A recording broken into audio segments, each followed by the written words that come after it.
What's up, guys? Gino here from the AB Garage. If you remember my first vlog that I posted, I announced there was going to be some changes come to the channels, and I was talking about different things and this and that and this and that. One of those things that I was talking about was the dash cameras that I had installed. Oh, I installed them. They're kind of working. I'll go into that in a little bit.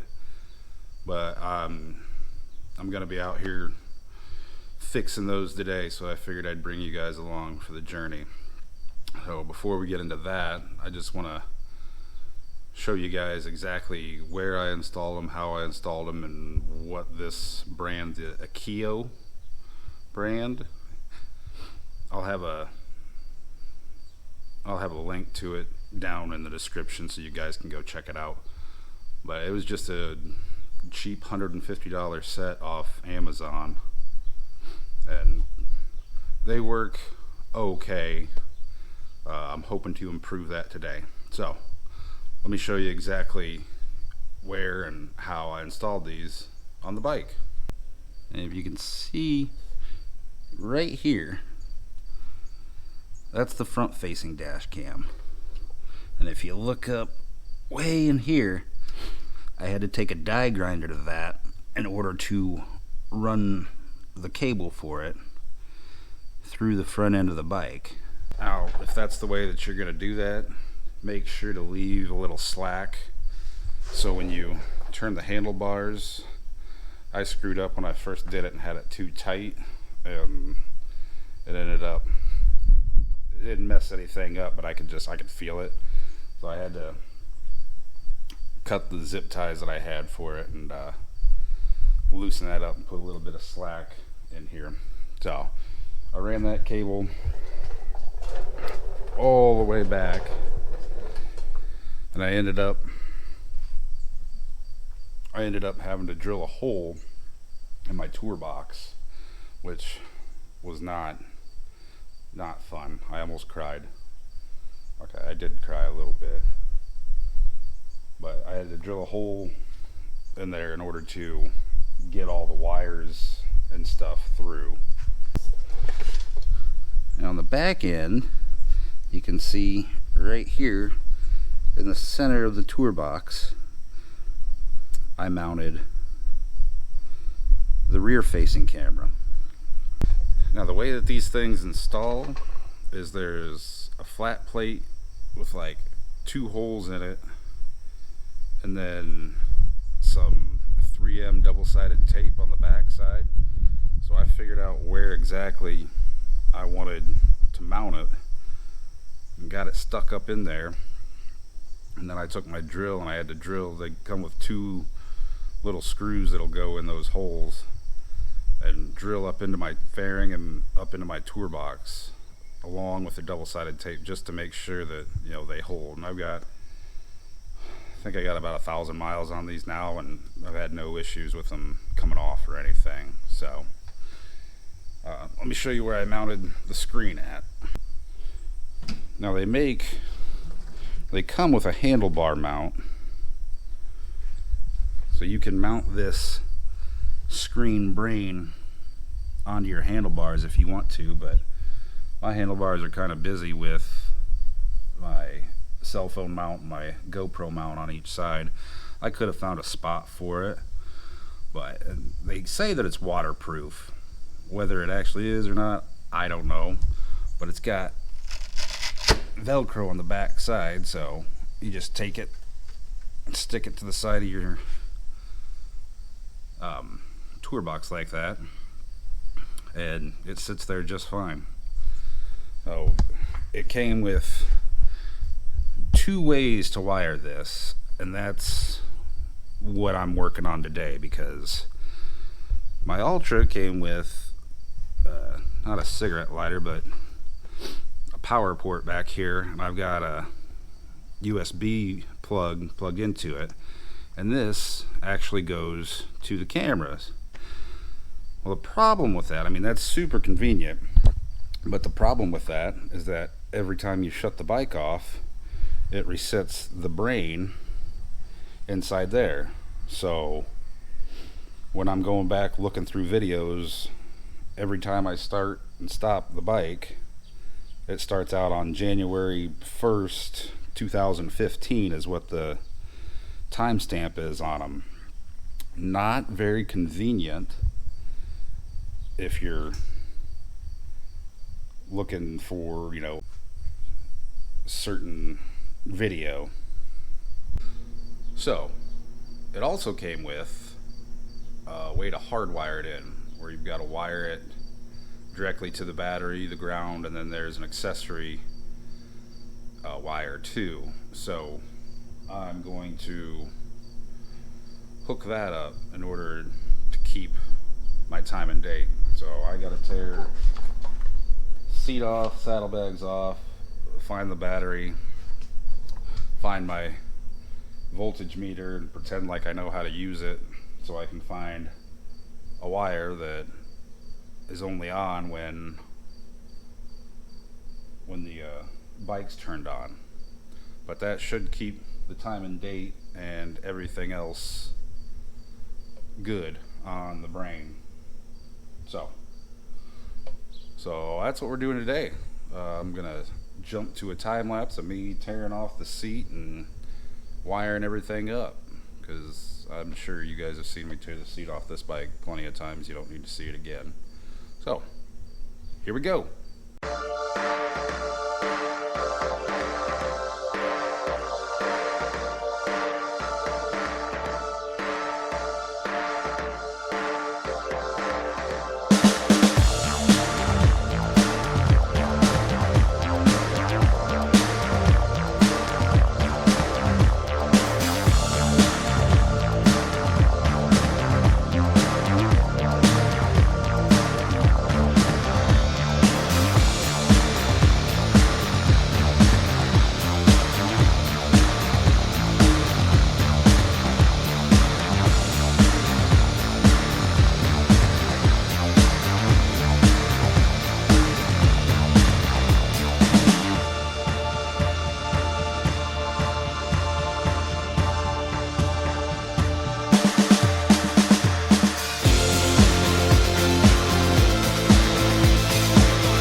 Alright guys, I got the bike tore apart, everything wired up, tested it out multiple times, everything's working the way that it should be. So I'm gonna go ahead and clean this fucking mess up, run the wire back to the tour box, and while I have everything tore apart, I'm leaving here, in 2 weeks. I think while I have everything torn apart, I'm gonna go ahead and clean all this fucking dirt and shit that normally doesn't get cleaned, when you do your normal wash. I'm gonna go ahead and do that too. But if you guys do buy these dash cams, you don't need to tear off the side pods and the saddlebags. Really, you just need to take the seat off, because right here is where I'm going to be running my cables for the wiring. So I did that just looking to see where all I could wire it into. So you don't need to go down that far with the bike. The seat off is enough. Now when you do install the cams, I did have to take the gas tank off, because that's the cable for the front camera runs underneath the gas tank. So if you do install them, you will have to take that off. So alright, I'm gonna clean this up and finish it up.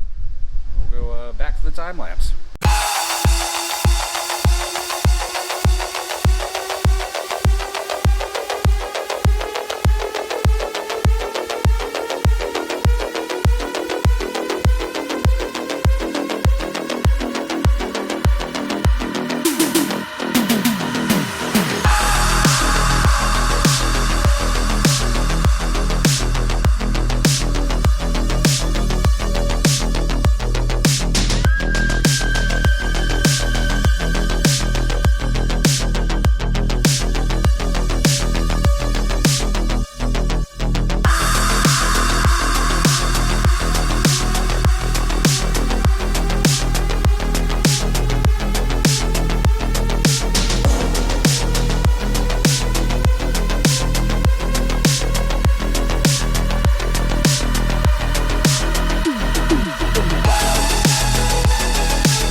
Alright guys, bike's all put back together, everything's wired up right, everything's working great.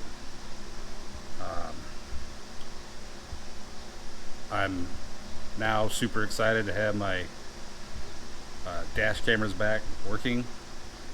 If you guys buy these dash cameras, I would avoid the USB plug-in completely, because the issues that I was having with it, the cameras would turn off after 30 seconds or so. They wouldn't start up right away as soon as the bike would turn on. And the manual said that it's probably not getting enough voltage from the battery. So I'm not sure what that little cigarette lighter back there puts out, especially because it's got 2 USB ports on it, so I'm assuming that was the issue. But once I hardwired it to the battery and found an accessory wire underneath the seat, plugged it in, worked great. So now they're up and running, and I will always have a front and rear camera on the bike now. So if you guys are looking at these, Amazon, the stock on these is in and out, which with the way everything is right now, that probably has a little bit to do with it. But last I looked, they had one left in stock. Before that, they were completely out. Not sure when they were going to get any back. So I'll post a link down below for them. And if you are interested in dash cams for your bike, I would suggest, at least paying attention if they're not in stock to when they come back in stock, because these are good quality dash cams. I've posted footage from them before on a couple of my videos, so check them out. Alright guys, well, thanks for watching. Remember to like, subscribe, comment below, questions, whatever. All my contact info is in the description down below, so hit me up.